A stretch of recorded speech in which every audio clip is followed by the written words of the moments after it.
자, 두 번째 신생아의 건강 문제에 대해서 볼 겁니다. 자, 첫 번째는 두부 외상이에요. 어느 부분의 외상? 머리 부분의 외상. 첫 번째는 살류입니다. 두피에서 가장 흔히 관찰되는데 두정이 분만 시에 두피에서 생기는 경계가 뚜렷하지 않은 부종입니다. 여기 포인트를 두시면 돼요. 이 파트는 어려울 게 없고요. 좀 비교만 해주시면 되는데 그 비교해야 될 첫 번째 포인트가 이거예요. 경계가 뚜렷하지 않은 부종이다. 부종은 혈청이나 혈액이 두개골 위 조직에 축적돼서 생긴 것으로 봉합선을 넘어서 확장되어 있다. 포인트 두 번째가 여기 나옵니다. 경계가 뚜렷하지 않고 그리고 봉합선을 넘어서 확장되어 있다. 점상출혈이나 반상출혈과 함께 나타나기도 하는데 특별한 치료 필요 없습니다. 자연스럽게 가라앉게 될 거예요. 이것을 우리는 살류라고 합니다. 자, 살류와 함께 비교하셔야 될 게 두혈종이에요. 두혈종. 머리에 혈액이, 그죠? 진통이나 분만 동안 혈관이 파열돼서 두개골과 골막 사이에 출혈이 발생한 것을 얘기하는데 겸자분만, 진공분만 시에도 종종 나타나고 포인트 두 혈종의 경계는 분명하게 구별됩니다. 경계가 분명하다. 두개골의 봉합선을 넘어서 확장되지 않습니다. 3번 포인트 꼭 잡아주셔야 돼요. 경계는 분명하게 구별되지만 봉합선을 넘지 않을 거예요. 한계를 넘어서 확장되지 않을 겁니다. 자, 출생 시 매우 작거나 거의 없는데 출생 후 2일에서 3일이 되면 크기가 증가합니다. 혈액이 계속적으로 고인다고 생각하시면 돼요. 혈액 손실은 별로 없고요. 합병증이 없는 두혈종은 어떤 치료도 필요로 하지 않고 대부분 2에서 3개월 이내에 자연적으로 흡수될 수 있습니다.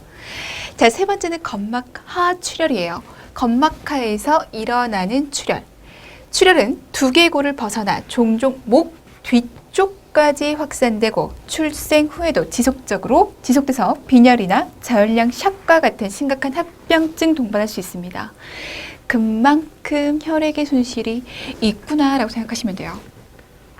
자, 봉합선을 가로지르며 포인트 두피의 아이의 움직임에 따라 이동하는 물컹한 덩어리는 초기 증상. 창백, 빈맥, 두위 증가. 아, 혈액이 많이 출혈되고 있구나. 그래서 두위까지 증가되는 거구나. 머리에 이 둘레까지 증가되는 거구나. 혈종이 후방으로 확장되면서 신생아의 귀 앞쪽, 옆쪽으로 위치하게 됩니다. 자, 그래서 그림을 통해서 봐주시면서 좀 비교를 좀 해주시면 돼요. 두 번째, 고위험 신생아입니다. 자, 이 고위험 신생아를 먼저 분류부터 해보도록 할게요. 첫 번째 분류는 크기에 따라 분류할 겁니다. 자, 저출생 체중아, 저체중 출생아 같은 말이에요. 재태 연령에 상관없이 오로지 크기, 무게를 기준으로 우리는 얘기할 겁니다. 그 무게가 2.5kg, 2,500g 미만인 영아를 얘기해요. 저출생 체중아. 자, 봐주시면서 자궁 내 성장 제한, 자궁 내 성장 속도가 지연되어 있는 것을 얘기한다. 재태 연령에 따른 분류, 미숙아라고 한다면 체중과 상관없습니다. 오로지 재태 연령, 재태 기간에 따라 재태 기간이 37주 전에 태어났다면 우리는 미숙아, 조산아라고 얘기할 거예요. 37주 이전. 자, 만사가 38주와 42주 사이, 38에서 42 만수가 정상적으로 태어나죠. 이 42주 후에 태어난다면 우리는 과수가라고 얘기를 할 겁니다. 자, 그래서 미수가, 과수가 기준을 먼저 공부를 하시고 이 기준에 따라서 얘들이 미수가라면 어떠한 증상, 어떠한 모습을 보이는지, 자, 과수가라면 어떠한 증상, 어떠한 모습을 보이는지를 기억하시면 됩니다. 자, 미숙아다. 재태기간 37주 전에 태어나는 신생아를 얘기해요. 그 모습을 기억하라고 말씀드렸습니다. 37주 이전에 태어났다는 것은 완벽하게 성장을 하지 못하고 출생된 거죠. 그래서 시딘 씨 미숙아는 피하 지방 조직이 없거나 최소량만 있어요. 말기에, 임신 말기에 피하 지방이 저장이 되는데 그 저장될 틈 없이 얘가 출산된 거죠. 작고 수척하다. 상대적으로 머리가 크다. 이거 뭐랑 같이 생각하시면 돼요?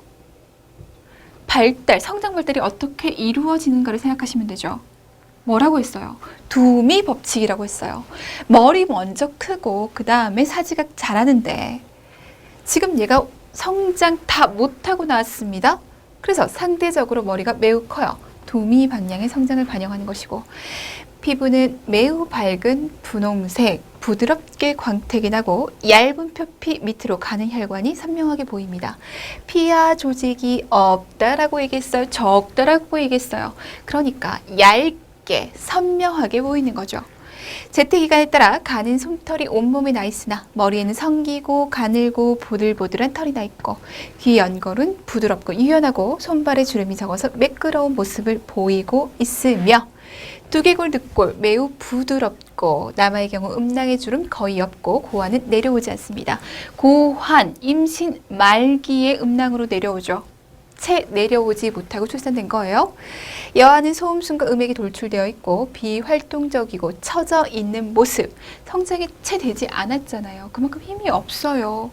만사가의 경우 굽힌 자세와 지속적인 움직임을 보이는데 반해 얘는 비활동적이고 처져 있는 모습을 보이는 거죠. 사진에 신전되어 있고 어떤 위치로 놓던 그 상태로 있고 반사는 부분적으로 발달되어 있습니다. 다른 신경의 증상은 없거나 저하되어 있고 피하 지방이 저장되어 있지 못하다 보니까 체온 유지가 힘들어요. 소변으로 대사 물질을 배출해내는 능력 미숙해요. 기능 자체들이 모두 다 미숙할 겁니다. 감염에 대한 위험 당연히 높겠죠. 면역 형성이 제대로 되지 않았을 겁니다. 자, 휘기 쉬운 흉곽, 미성숙한 폐 조직, 그리고 미숙한 조절 중추는 주기적 호흡, 호흡 저하, 빈번한 무호흡 등을 초래할 수 있고 자, 고빌리루빈 혈증 외요 간 기능이 미숙하니까 저혈당과 같은 생화학적 변화에 더 영향을 받기 쉽습니다. 세포 외액의 양이 많아 수분과 전해질의 불균형이 더욱 취약해요. 자, 그래서 전체적으로 이러한 모습을 보이게 될 겁니다. 자, 미수가 얘기를 하면서 미수가 망막증에 대한 얘기를 하기도 해요. 자, 미수가 망막증이다. 그에 따른 원인, 이건 꼭 기억하셔야 돼요. 뭐랑 관련이 있다? 높은 동맥 산소 농도와 관련이 있다. 자, 미성숙과 산소 치료와 관련돼서 높은 동맥 산소 농도로 인해 미수가 망막증이 나타난다. 이 정도는 꼭 기억을 해두셔야 됩니다. 자, 증상으로 망막의 점진적인 혈관 증식, 치료를 하지 않으면 시력이 상실되고 양측성, 일측성으로 병발할 수도 있습니다. 자, 진단과 치료, 옵살모스코피를 통해서 진단을 내리고 치료, 재택기간 28주, 몸무게 500 이하로 태어난 신생아의 조기검진, 빛에 대한 직접 노출을 줄이고 그리고 산소 공급과 연관이 되어 있으니까 산소 공급을 조심스럽게 해줄 수 있어야겠어요. 자, 과수가입니다. 재택기간이 42주 이후 신생아예요.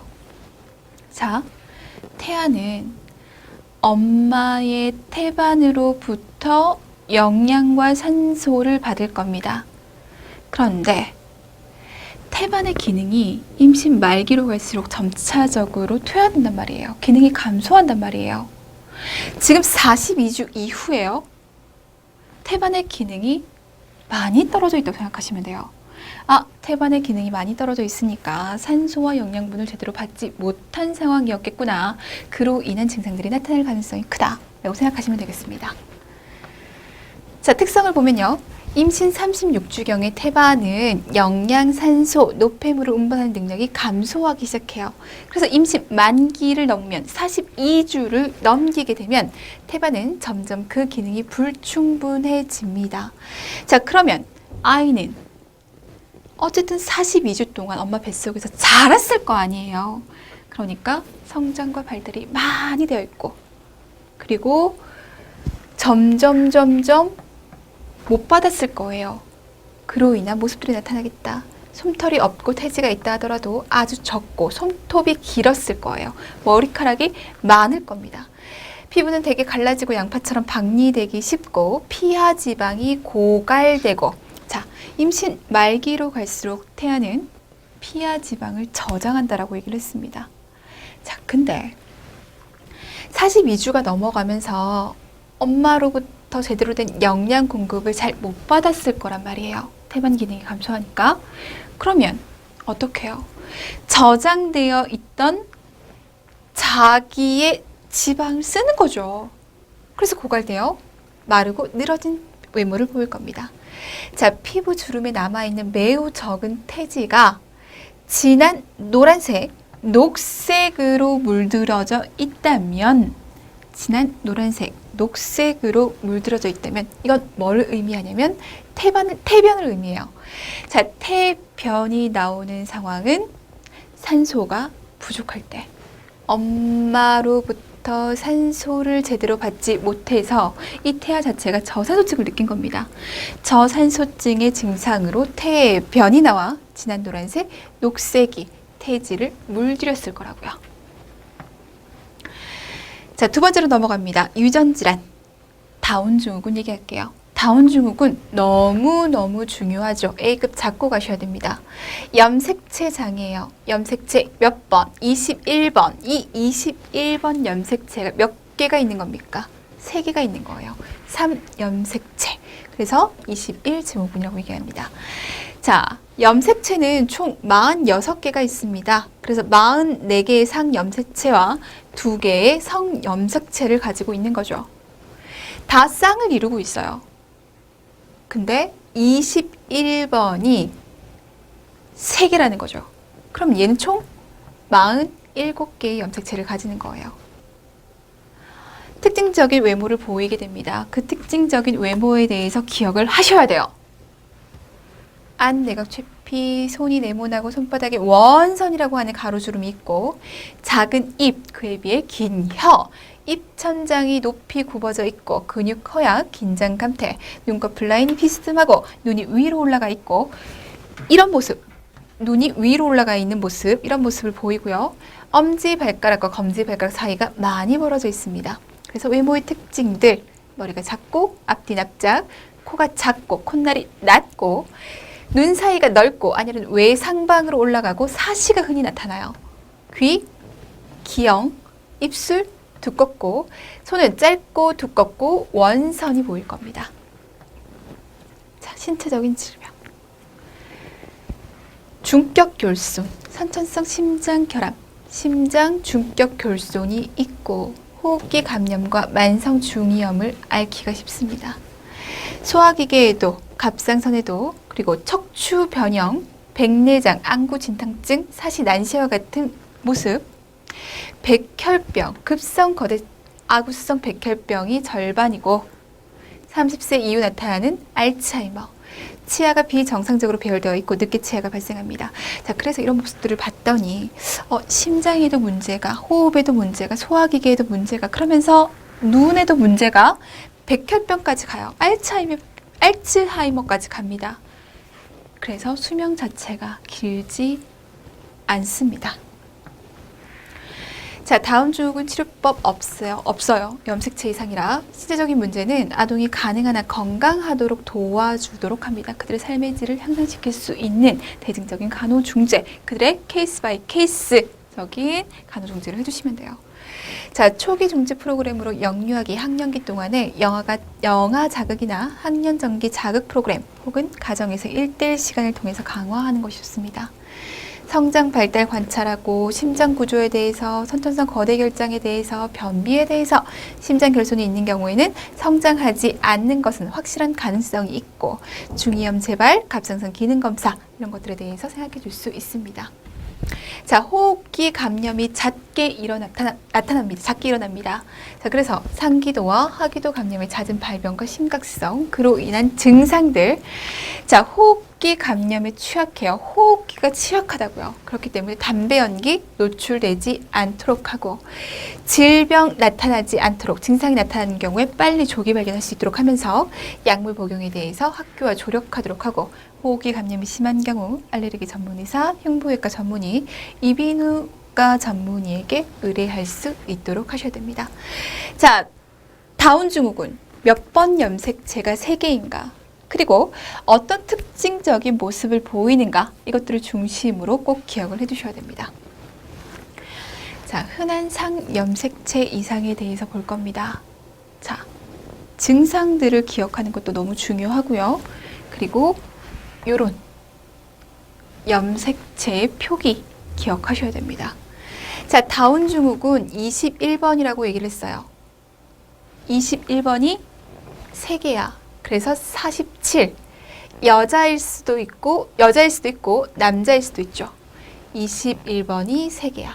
자, 뇌 발달 지연으로 후두가 편평하고 안내각상의 주름, 작은 귀와 코, 불쑥 내민 혀, 근육 이완증, 넓고 짧은 손, 몽뚝한 손가락, 손바닥에 나타나는 한 줄의 횡주름, 엄지발가락 사이의 공간이 넓고 뭉뚝하고 심장 결손, 정신지체, 다양한 수명 나타날 수 있다. 자, 에드워드 증후군이라고 하는 것 3개야. 몇 번이 3개야? 18번이 3개야. 그래서 염색체는 총 47개가 될 겁니다. 자, 47개고 남자일 수도 있고 여자일 수도 있고 귀의 기형, 소화증, 절구형 발목, 두 번째, 세 번째 손가락의 겹침, 후두의 돌출, 양한 격리증, 성장지연, 조기사망, 정신지체가 나타날 수 있어요.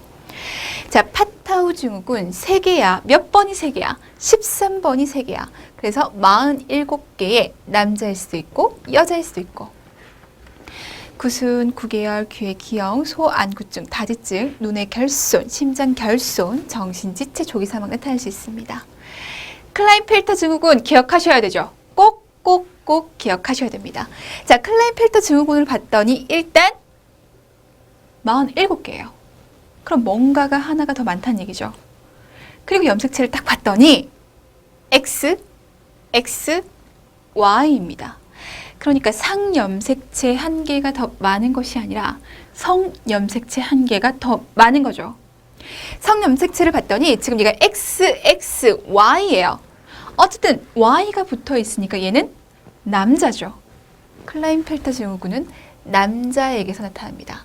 자, 그런데 XXY란 말이에요. X가 1개 더 붙었죠. 남잔데 말이죠. 여성의 성격이 더욱더 강해집니다. 그럼 남성의 성격이 약해지겠죠. 표현형은 남성입니다.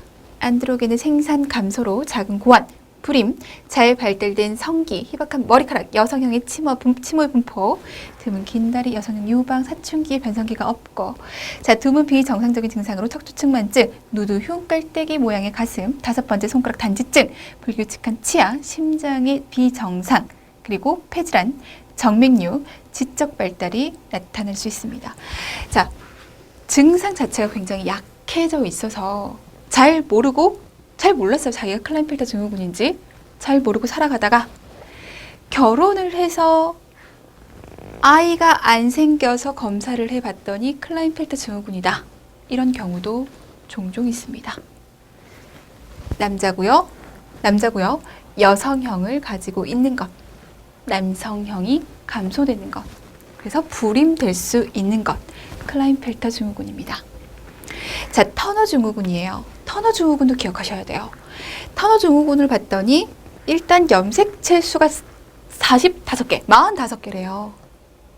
그럼 뭔가가 하나 없는 거죠. 그리고 염색체 표기를 봤더니 X 제로예요.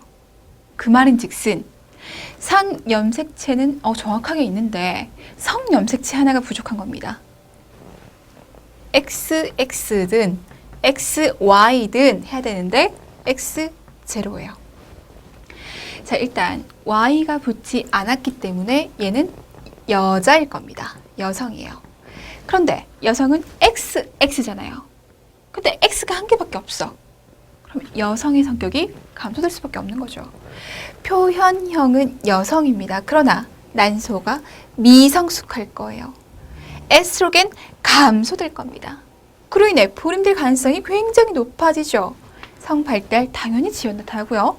익상경, 낮은 뒷목 둘레섬, 신생아 림프 수종, 짧은 4번째 중수골, 방패 모양의 가슴에 유두가 차지하는 부분이 넓고 태아 낭종, 정상적인 인지 발달이 나타날 수가 있습니다. 터너 증후군이에요. 클라인펠터 증후군, 터너 증후군 꼭 기억을 해 주셔야 됩니다. 자, 세 번째 감염성 질환으로 넘어가 보도록 할게요. 첫 번째는 아구창, 우리가 칸디다증이라고 얘기를 하는 거, 칸디다 알비컨스에 의해서 감염되는 겁니다. 분만 동안 모체질, 오염된 손접촉, 젖병, 젖꼭지, 기타 오염된 기구를 통해서 전염됩니다. 우리가 여성간호학에서 한번 했던 얘기예요. 자, 증상 볼게요. 증상 기억하셔야 됩니다. 혀, 구개뺨 안쪽에 하얀 패치가 특징적으로 종종 응고된 우유와 구별하기가 어렵다. 응고된 우유인지 알고 떼내려고 하면 출혈이 나타나죠. 입안의 통증으로 수유를 거부하기도 합니다. 후두, 기관, 기관지, 폐, 위장 관계를 따라 퍼질 수도 있어요. 치료, 위생에 문제가 생겼잖아요. 이렇게 오염된 것들. 그러니까 위생 잘 신경 써줘야겠어. 칸디다 알비컨스예요. 균이잖아요. 항균제를 사용하고 잠재적인 장애에 대해서 교정을 하고 원인 반드시 규명하고 치료하고 니스타틴 사용할 수 있고. 자, 두 번째 신생아에게서 나타날 수 있는 감염, 매독. 신생아에게서 매독이라고 우리가 여성간호학에서 했던 얘기들이 좀 떠올라요. 자, 트레포네마 팔리둠, 여기 얘가 원인이고 전파 양식, 선천성이고 후천성이 있겠는데 여기에 더 포인트를 맞춰주셔야겠죠. 임신 동안이나 분만 시 태반을 통해서 전파된다. 수직 감염 가능하다는 얘기예요. 자, 그래서 우리가 무슨 얘기했어요? 엄마는 20주 안에 치료해야 돼. 5개월 안에 치료해야 돼. 왜? 생각하셔야 돼요. 태반과 관련해서 생각을 하셔야 됩니다.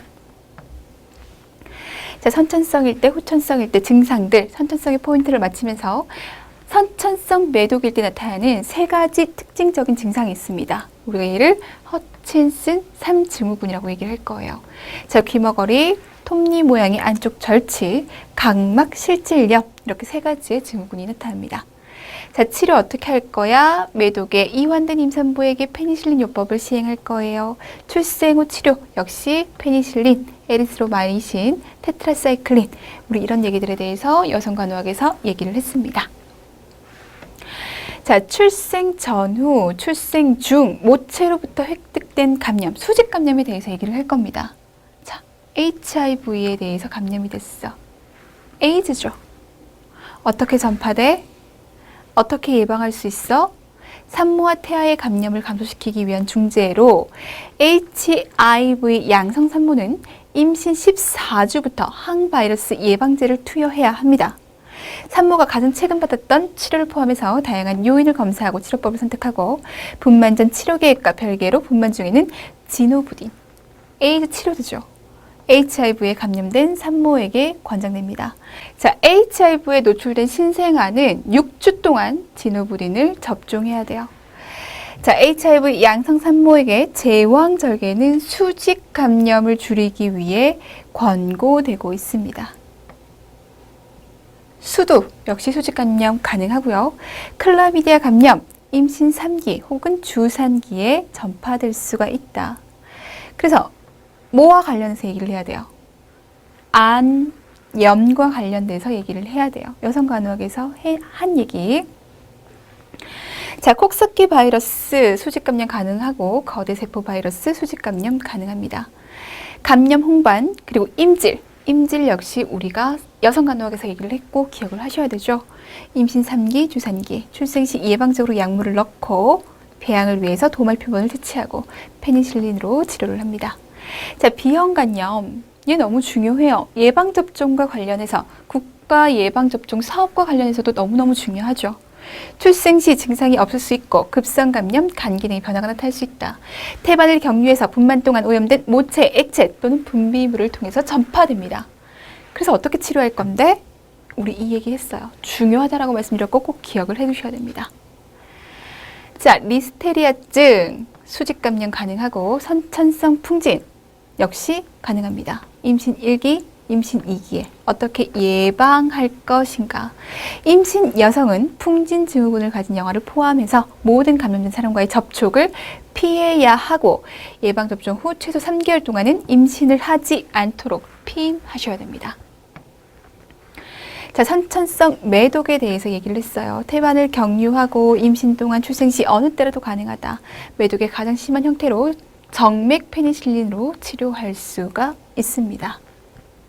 독소포자충증, 전 임신 기간 동안 전파 가능하다. 고양이에 의해서 전파될 수가 있다. 그리고 예방과 치료에 대해서 봐주세요. 자, 네 번째는 토순과 구개열입니다. 자, 토순, 구개열. 토순이라고 하는 것은 입술의 갈라짐을 얘기하는 거고, 구개열, 구개파열이라고 하는 것은 입천장의 갈라짐을 얘기하는 거죠. 연구개가 있고 경구개가 있잖아요. 연구개가 갈라질 수도 있고 경구개가 갈라질 수 있고 그 두 가지 모두가 갈라질 수도 있고, 토순과 구개파열의 발생은 1000명 출생당 1.5명. 토순만 나타날 수도 있고 토순과 구개열이 같이 나타날 수도 있고 구개열만 나타날 수도 있고. 자, 병태생리, 경구개는 구강천장의 앞쪽 골 부분, 연구개는 경구개 뒤쪽에 놓여 있고 근육과 섬유 조직으로 구성되어 있고, 그래서 연구개에서 아래로 달린 점막이 피부파는 구개수인데, 토수는 임신 5에서 8주에 비돌기와 상악돌기 융합 실패로 나타난다. 독립적으로 발달한다. 그래서 토순과 구개파열이 따로 혹은 함께 나타날 수 있다. 구개파열은 임신 7에서 12주에 구개판의 융합 실패로 나타난다. 토수는 임신 5에서 8주에 융합 실패, 구개파열은 임신 7에서 12주에 융합 실패로 발생하게 됩니다. 자, 토순의 임상 증상. 토순은 한쪽 양측에서 나타날 수 있고 입술의 붉은 부분에 가벼운 패임, 그리고 완전히 분리, 다양하게 나타날 수 있습니다. 자, 구개파열은 토순을 동반하거나 또는 하지 않으면서 경구개, 골구개, 연구개에 발생할 수도 있어요. 자, 진단. 눈으로 보면 알겠죠? 입술이 갈라진 거 눈으로 보면 알잖아요. 그리고 만져서도 알아요. 자, 구개파열이 되어 있다면 얘가 우유를 먹었어. 그럼 얘가 제대로 넘어가겠냐고요. 코로 나오는 것이 첫 번째 징후. 임신 중에 보통 다 진단이 됩니다. 자, 치료 어떻게 할 거야? 재건술, 수술을 통해서 융합시켜 줄 겁니다. 자, 그러면 언제 할 거야? 이런 얘기들을 좀 기억을 해주셔야 되는데, 자, 재건술은 영아기에 시작되게 되고 성인기에 걸쳐 지속될 수 있는데, 토순의 재건술을 하는 시기 그리고 경구개의 재건술을 하는 시기는 다릅니다. 자, 입술 봉합의 연령은 대략 생후 3개월 또는 체중이 5kg일 때 수행합니다. 이 재건술을 어느 정도 견딜 수 있을 만큼 성장했을 때 재건술을 시행할 거예요. 수술 목표는 흉터를 최소화하고 틈을 막고 안면의 정상적인 발달을 도모하는 겁니다. 자, 경구개와 연구개는 영양 섭취, 삼키는 것과 관련되어 있으니까 언어 능력, 언어 발달을 촉진하고자 이 경구개, 연구개로 인해서 우리가 발음하고 이 언어 발달의 습관이 형성되는데 굉장히 영향을 많이 끼치거든요. 대략 1세에 수술합니다. 언제 수술해요? 언제 수술해요? 기억을 해두셔야 돼요. 자, 토순과 구개파열의 장기적인 결과는 언어장애, 부정교합, 기형적인 유스타키오관으로 중이염이 자주 발생해서 청력 문제가 나타날 수가 있어요. 자, 수술 후 간호 역시 차이점을 두고 기억을 해주셔야 되는데, 분비물을 배출하고 기도 개방을 하기 위해서 토순, 지금 입술이 갈라졌어요. 여기에 재건술을 했어요. 여기 수술을 했단 말이에요. 그럼 수술 후 체의를 어떻게 해주면 돼요? 분비물을 배출하고 싶어. 그러니까 난 얘를 엎드려 둘래. 라고 하면 안 되는 거죠. 똑바로 누운 체의 시켜주셔야 돼요. 이렇게 닿으면 수술 부위에 자극이 가고 압력이 가고 안 되잖아요. 절대로 엎드려 눕지 않고. 근데 구개파열은요. 분비물이 자연스럽게 밖으로 배출될 수 있어야 돼요. 보기 취해줍니다. 차이 좀 두셔야 돼요. 입술의 봉합선, 구강 내 봉합선의 상해를 방지하기 위해서 손으로 만지는 거 절대적으로 금해 주셔야 돼요. 자, 손으로 만지는 것을 금하기 위해서 팔꿈치에 억제대를 취해줍니다. 억제대 해주면 구부리지를 못하니까 못 만질 거라고요. 빨대 사용하지 말자. 빨대 사용하게 되면 수술 부위에 압력 가죠. 입으로 숟가락 넣지 말자. 숟가락으로 수술 부위를 자극하실 수 있죠.